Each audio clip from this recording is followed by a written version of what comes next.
भाजपा ने अपनी सबसे महत्वपूर्ण कमेटियों में से एक चुनाव समिति में महाराष्ट्र के पूर्व मुख्यमंत्री देवेंद्र फडणवीस को बतौर सदस्य शामिल किया है। राजनीतिक गलियारों में चर्चा यही है कि संभव कि देवेंद्र फडणवीस को देर सवेर केंद्र में लाने और महाराष्ट्र में एक नए बड़े पावर सेंटर के तौर पर तैयार किया जा रहा हो। हालांकि देवेंद्र फडणवीस को जिस चुनाव समिति का सदस्य बनाया गया है, वहां उनके लिए सब कुछ बहुत आसान नहीं है, क्योंकि यह समिति टिकटों के फैसले लेने वाली भाजपा की सबसे बड़ी कमेटी है। महाराष्ट्र में पिछले विधानसभा चुनावों में टिकटों के हुए बंटवारे में बड़े बड़े नेताओं के टिकट कटने से देवेंद्र फडणवीस के खिलाफ नाराजगी भी हुई थी। भाजपा की दो सबसे महत्वपूर्ण कमेटियों में सदस्यों की घोषणा के साथ ही अलग अलग तरह के राजनीतिक कयासों की चर्चाएं शुरू हो गई हैं। राजनीतिक विश्लेषकों का मानना है कि देवेंद्र फडणवीस को महत्वपूर्ण कमेटी में शामिल करने से भाजपा ने एक बात तो स्पष्ट कर दी कि अब महाराष्ट्र में एक नया बड़ा पावर सेंटर तैयार किया जा रहा है। ये तब और ज्यादा पुख्ता हो जाता जब केंद्र में महाराष्ट्र से ही मंत्री और भाजपा के पूर्व राष्ट्रीय अध्यक्ष नितिन गडकरी को पार्टी अपने सबसे महत्वपूर्ण कमेटी से बाहर कर देती है।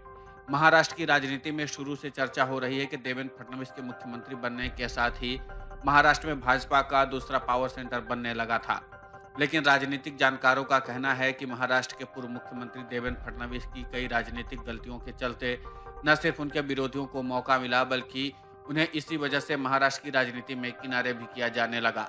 हालांकि अब जब फडणवीस को चुनाव समिति में शामिल किया गया, तब भी राजनीतिक विश्लेषकों की नजर में देवेंद्र फडणवीस के लिए यहाँ पर भी चुनौतियां बहुत आने वाली हैं। महाराष्ट्र की राजनीति को करीब से समझने वाले राजनीतिक विश्लेषकों का मानना है कि महाराष्ट्र में जिस तरीके से पिछले चुनाव में कई बड़े नेताओं के टिकट काटे थे, उस समय देवेंद्र फडणवीस के खिलाफ पार्टी के लोगों में काफी ज्यादा नाराजगी थी। महाराष्ट्र के नेताओं का कहना है कि देवेंद्र फडणवीस के चलते ही बड़े नेताओं के टिकट कटे हैं। लेकिन तब देवेंद्र फडणवीस ने ऐसे आरोप पर केंद्रीय चुनाव समिति के पाले में गेंद डाल दी थी। वहीं राजनीतिक विश्लेषक कहते हैं क्योंकि अब देवेंद्र फडणवीस को चुनाव समिति के सदस्य हैं, ऐसे में आने वाले चुनाव में मिलने वाले टिकट में लोगों की नाराजगी या लोगों की पसंद को सीधे देवेंद्र फडणवीस से जोड़कर ही देखा जाएगा।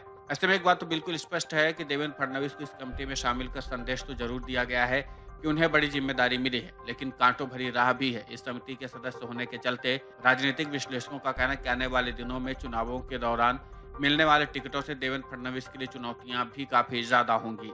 राजनीतिक विश्लेषक मानते हैं इस बार टिकट कटने पर देवेंद्र फडणवीस ये कहकर नहीं बचेंगे कि टिकट का फैसला केंद्र की चुनाव समिति में किया गया है, क्योंकि वो खुद इस कमेटी का हिस्सा हैं। इसलिए नाराजगी और बेहतर सामंजस्य सब उनके हिस्से में आएगा। यही वजह कि देवेंद्र फडणवीस का इस कमेटी के सदस्य होने के नाते कहा जा रहा है कि महाराष्ट्र के नेताओं में परसेप्शन भी बनेगा। अब ये परसेप्शन फडणवीस के लिए पॉजिटिव होगा या निगेटिव, ये तो आने वाले दिनों में ही पता चल पाएगा। Video desk अमरुजाला.com। डाउनलोड करें अमर उजाला ऐप और पाएं खबरें लगातार। अगर आप ये वीडियो YouTube पर देख रहे हैं तो हमारे चैनल को सब्सक्राइब करें और बेल आइकन को दबाना ना भूलें। अगर आप Facebook पर ये वीडियो देख रहे हैं तो हमारे पेज को लाइक करें।